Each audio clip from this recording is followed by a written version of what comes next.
So what we're going to be talking about today is basically the rental property underwriting sheet, how to find and review these deals and see if it's a valid deal or if it's kind of a deal that, isn't something that we can necessarily work.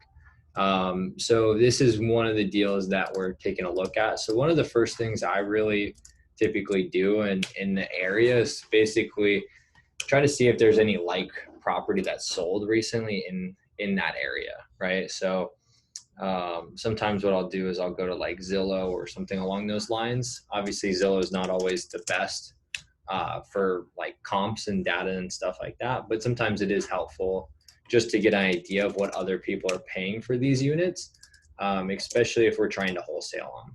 So kind of what I'll do is I'll take a look at Zillow, kind of take a look at it. It usually never has good information about properties. So like you can see that it does talk about the units, doesn't have a estimate or anything like that. But what it will do is it will show you properties that recently sold that were multifamily properties. So what I'll do is I'll get rid of everything that isn't multifamily and then select that as this. And then what I'm going to do is I'm going to remove the boundary. I'm going to try to draw this general area and just kind of get a feel of what has sold or what isn't selling in the area. Okay. So what I'm looking for is like something like this. So 1.1, see how many, so this is a 9 unit, right? So you can kind of see like for 1.1 recently, I guess I shouldn't say recently, it's about a year ago that this sold. That's kind of what sold in the marketplace. I had the filter on here, so I'm not sure why that's not. Sometimes Zillow is a little wonky.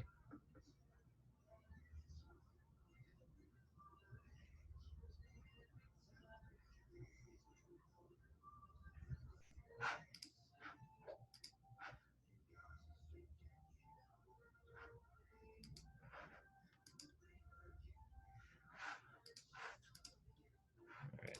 Just like freezes up on us.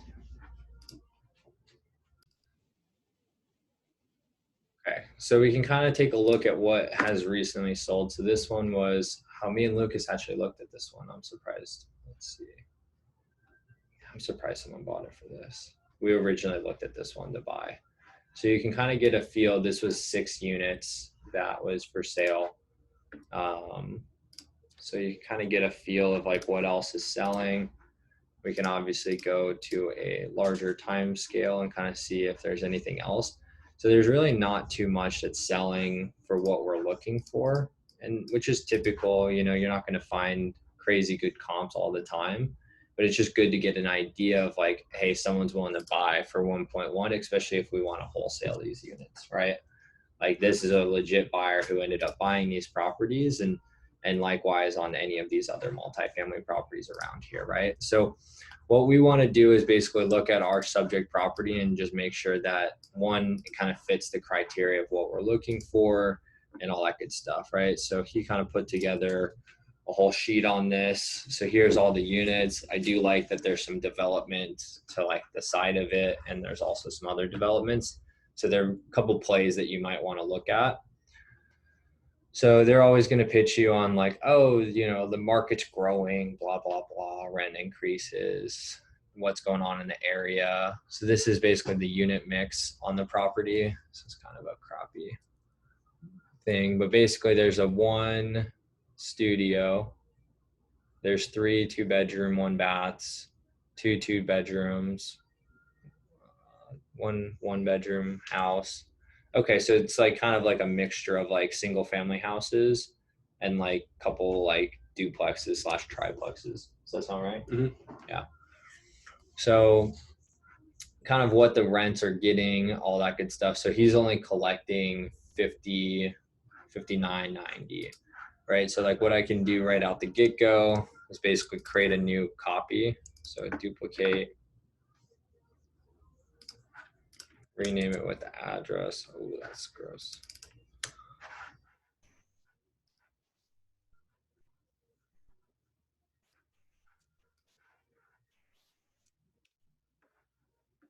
Right, and then I can go here.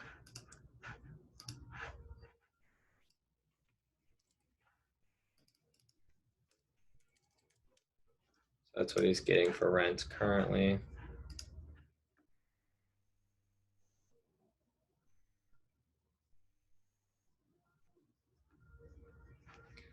So they're always going to give you a pro forma. Honestly, I kind of look at this, but I don't really like look at it too much. Just I more look at the expenses.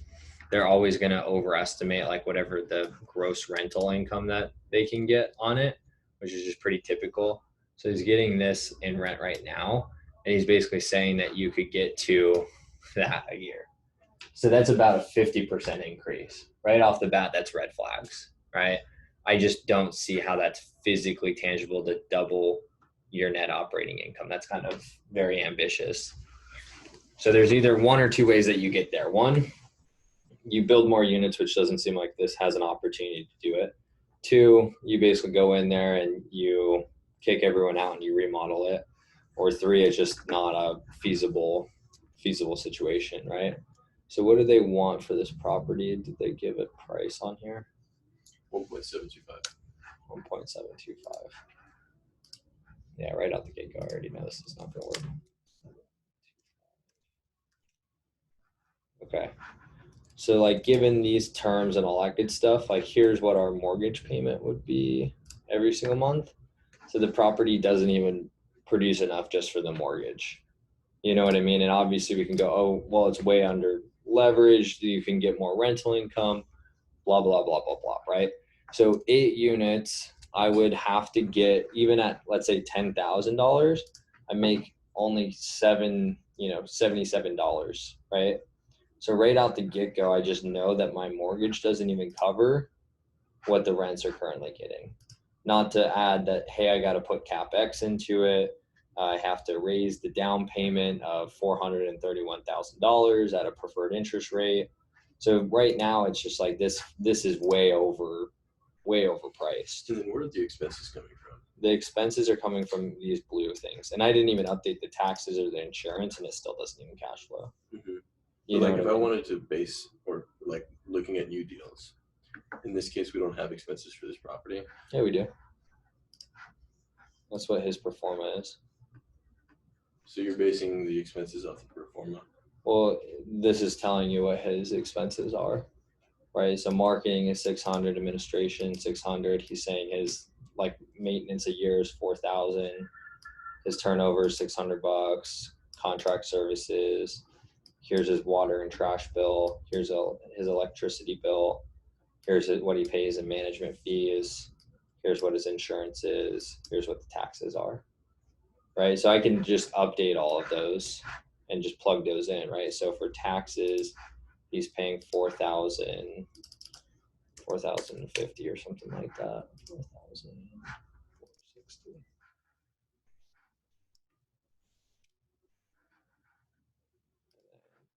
On the yearly basis, $2,400 divided by 12, $200. Go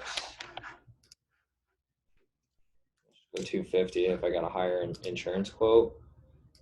He does have garbage, so we would want to add that in here. So that is $6,000 a month, almost 5,953 divided by 12, almost $500 a month, 496. So there's where I'm getting all my expenses from, and then it populates all those in there as far as my expenses. So if you automatically put in these blue ones, like it does 10% of the management fee, right? So if we wanted to self-manage this in theory, we could obviously get rid of that. You know, vacancies and maintenance, there's really not a lot that we can do with that type of stuff. Closing cost is going to vary on the purchase price and if we're paying for it or if the seller's paying for it. But, you know, overall, I mean, this property doesn't cash flow for what they're asking. Even at $10,000 a month, after all of these expenses, we barely make any money. Mm-hmm. And like on something like this, if we were to buy it at 1.7, and how we would find the closing cost for that if we were the ones paying for it? 1%. So 1% of whatever the purchase price is, and then you just fill that out.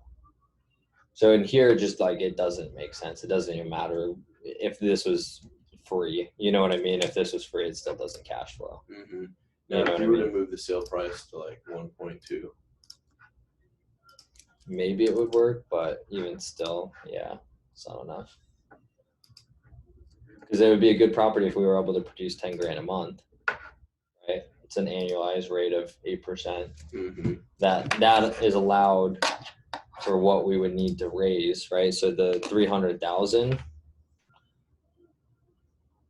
times 0.06 divided by 12, so $1,500 would be like a 6% preferred on 300,000, Mm-hmm. right?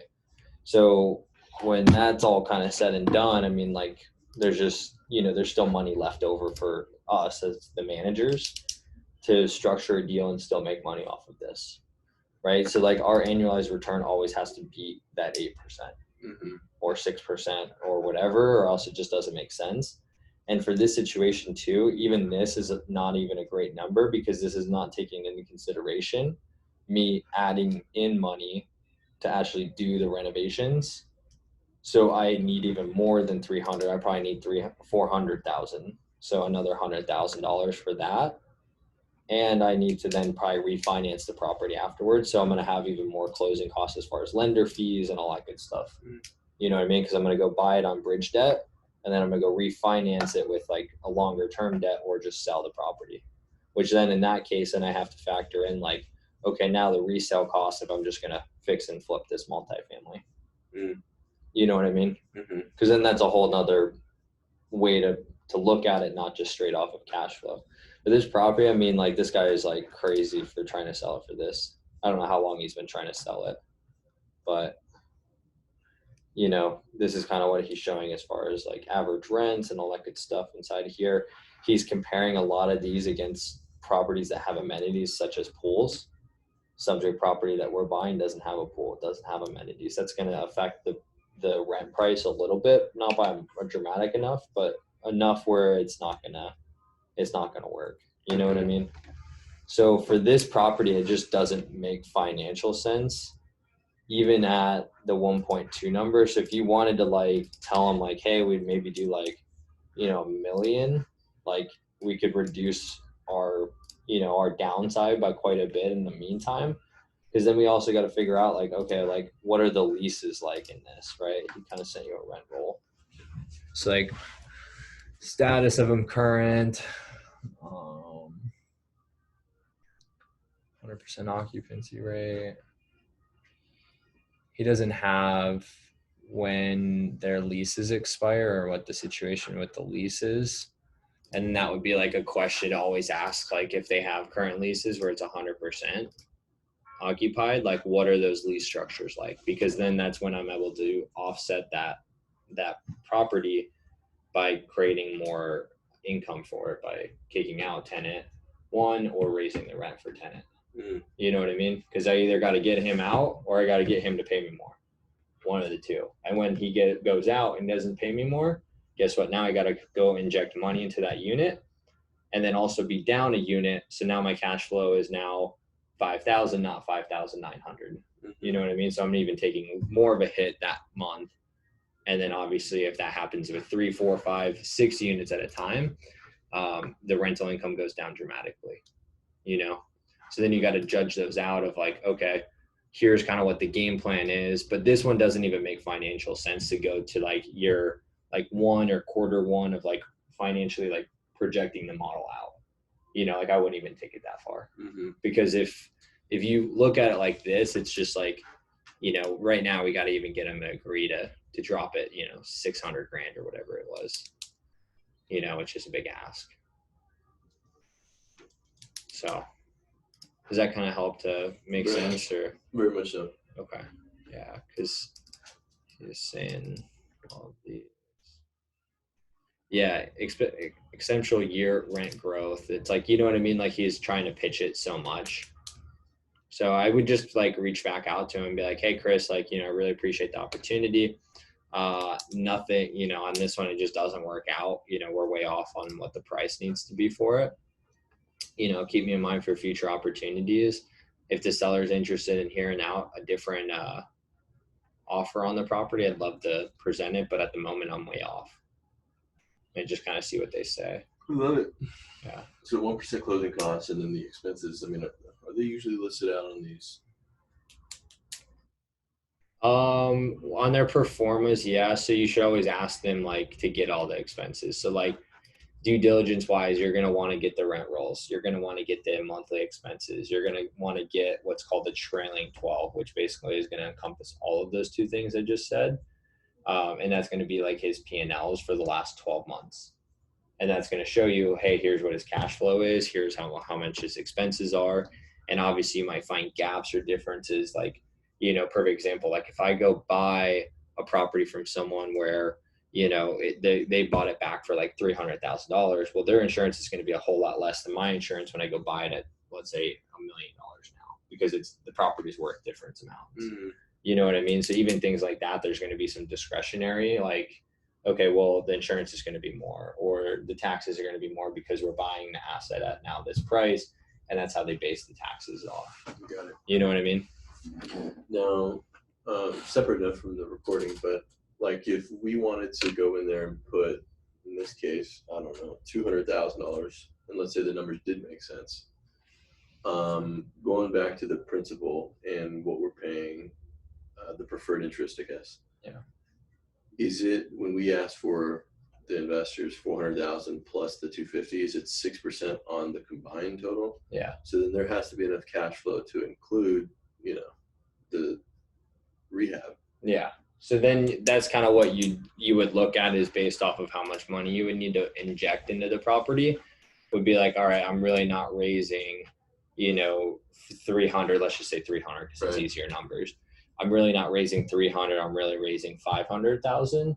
And here's what my preferred rate on that 500 is. But that 500 is only going to be for, let's say, 6 months until I've fully stabilized the property, right? So I inject that $200,000 of renovation budget into it. I've now stabilized the property, increased the rents, but there's only that short period where I need to borrow that 500. So let's say then I go refinance it and I'm able to get that 200 plus maybe, let's just say, a little bit extra on it. Now I pay back that to the investor so they get some of their cash back. That's the play with value add, is that you're going to renovate those units, inject that cash, refinance it, get that cash back to your investors, mm-hmm. and then keep the property with less money into it. Mm-hmm. You know what I mean? So, because if I raise 500, but I gave back 300, so I've given back, now 60% of their original investment back to my investors, and I've kept 40% of their money still in the deal, but they still have the same equity share. You think they're pretty happy with me? Right. They're thrilled, right? Like they got a 50% return on their investment in theory, because I've provided it back to them, but kept them in the deal still. And then are you paying now 6% on with the remaining balances with the private lenders? So whatever that difference of whatever I get back from the refi to what then I pay them back is the difference that I'm actually using. Mm-hmm. And when we're doing these loans, they're like, what kind of loans are they, I guess? Well, on a project or you're infusing cash into it, that's going to be a bridge debt, right? So bridge debt's going to be short term. It's going to be 1 to 3 years, depending on the project size and all that good stuff. So basically, it's going to be like a hard money loan. Yeah. Right. So you're going to go in there, you're going to renovate it. You're just paying straight interest on those properties. So you're not accruing any principal on it. There's some places that will do it, but very rare. Bridge debt is mostly interest only. And then I have a short window where my maturity date comes up too, where I need to pay the loan back in full. So that's where I either got to get another lender or I need to sell the asset to pay back that bridge debt, and then resurface the property and start over again. Mm. So the faster you can get rid of bridge debt, the better. Yeah. Okay.